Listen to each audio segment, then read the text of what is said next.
Hello guys, what's poppin'? It's your boy BearyBonka back with another video. Today I'm just going to keep it nice, short, and simple because it's going to be probably a longer episode. Today we're going to be making the Photoshop banner I made for Stewie 2K not too long ago. I posted this on my Behance and it got a lot of traction, so I said why not make a tutorial on how to do it. So let's get right into it. So starting off, I just have a basic little header dimensions. I'll put the dimensions on screen, and just to speed things up, I do have it already pre-cut out. What also you'll need for this is obviously 2 background images, or 1, really up to you, it's not a big deal, and preferably sponsors if they have any, and a team logo. Also, another thing I recommend for these little accent pieces on the top, get a place of interest, so either say that's like the Team Liquid house or just random coordinates in general. So let's just get into it. I'm going to drag 2 photos over, which I'll be using, and these photos I chose very particularly because they're both going to be looking in opposite directions, which I did here. Also, we're going to be using some ripped paper to give it that ripped vibe. So we're going to put it on top and try to see where we want to put that rip line. So we're going to use Control T to get where we want that line, and there's already a black line right here, so we're going to try to go in line with that a little bit. Make sure you're clicking the clipping mask, click X to switch between the two. Alright, so now that you have the first rip made, you want to use the same rip thing, and we're going to actually expand it a little bit. So we're going to Smart Object, go like that, put it below this one. Now you just want to put it onto the clipping mask, so this is linked to that, and come back and fix it a little bit later. There we go. So we'll select onto the clipping mask, make a new layer real quick, and we'll just drop it on there, delete this area, and now we'll put it below. And now we'll take the warp tool and we'll warp it a little bit to give it a bit of a ripped texture. And now we can just group it into one, call it BG for background layer. Now also you want to get the team color, which for Team Liquid is like this dark navy color. So I like to get an adjustment layer, and I like to do a solid color of that color, and then I set the whole thing to color. So the whole thing is in that tone, and as you see I did that in the background to get that same color.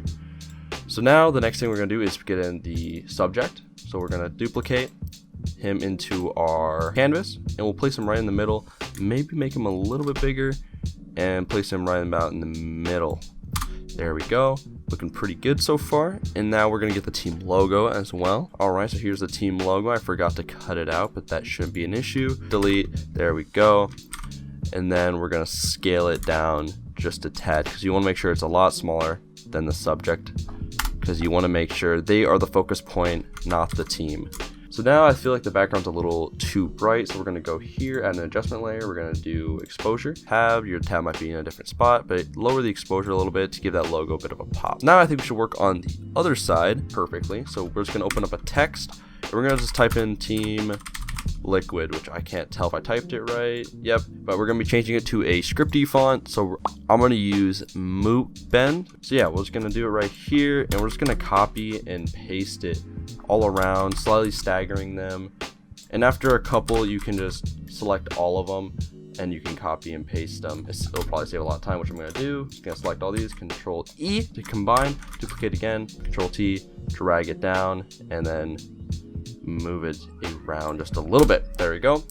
And we're going to combine this, and just for simplicity, we're going to slice it down the middle, and we're going to turn it onto overlay just to not fully get the brightness. If you want, you can also just take white and turn down the opacity, but I like the look of soft light because it does accent it. If you want to give it even more texture and some depth, you can actually take a gradient layer if you'd like, and select the 2 colors, select gradient, do a black and white, and then select the 1 gradient, and then maybe do the same gradient but a little bit higher, something like that. And you can reverse it no matter how I want. I'm actually going to reverse it. It looks really cool. And we're also going to use the mask, select in the middle, make sure it's on black, delete. There we go. So now there's a little bit of extra texture on the right hand side. I'm just going to use this glued paper texture that I have, rotate it 90 degrees, and we're just going to full screen it right there. And we're going to put it on multiply. Add those little warp lines on top of the subjects. Move it up, make sure it's just casually touching them, but not all the way, which I think that's exactly how it is on the other one. Next, what you're going to add is also a scratched grunge effect, which is not too hard. You can just look on Google for scratches or something along those lines. Make sure it's just black and white like that, and once again put it on screen and you'll just get the textures. Sometimes you will want to just maybe Control T, stretch it out even more, and try to decrease the texture as a whole. You can also decrease the opacity so it's not as intense. Also, I prefer to not put it on top of everything, but just the background to give the background a little bit more texture. Now that you've added texture to the background, next you're going to want to add the name, which I'm going to be using Stewie2K. And we already have the font selected, which is the Baby's New, which I'll also put a link down in below. So now that we have the font, we're going to want to rotate it. You can rotate it either way. Stretch it out, and there you go. Make sure it's nice and tight. At least leave a little gap between it, and make sure it's nice and centered. And there you go. Do leave a gap between the subject and the person, and don't be sad to cut their shoulder off if you have to. Next, you can put the name, which is very, very optional. You don't have to do this. I'm just going to put Jake Yip. Same thing. But honestly, for this one, I would also use the character change tool, and I'll change the height a little bit, stretch it out a little bit, and make sure it's nice and small. You don't want it to be the centerpiece, because that your player is, not their full name. So there you go, we have that. I'm actually going to center all of this a little bit better. I'm just going to do that. There we go. So now we have the basic outline of what's going to be happening. And next, we're going to add team name again, Liquid, and a big bold text. Actually, I'm going to change it to Clean Sport, which I actually use a lot, and we're just going to scale it up nice and large, and it's going to spread out right below. So make sure you kind of merge the two backgrounds so they don't look isolated from each other, and turn it on to soft light or screen. Really over to you. I'm going to use overlay actually. So yeah, there we go. Now we have it made, and also change this back to normal, so that should be 40 for the gap, and then this should be back to 100 on the, and there we go. Now we can go to the next step, which is adding those coordinates like I said earlier. So I'm going to pull up, just copy and paste the coordinates on top, and just keep copying and pasting them, put them on a very small font. The font I used was Baby's New as well, which I used for the text.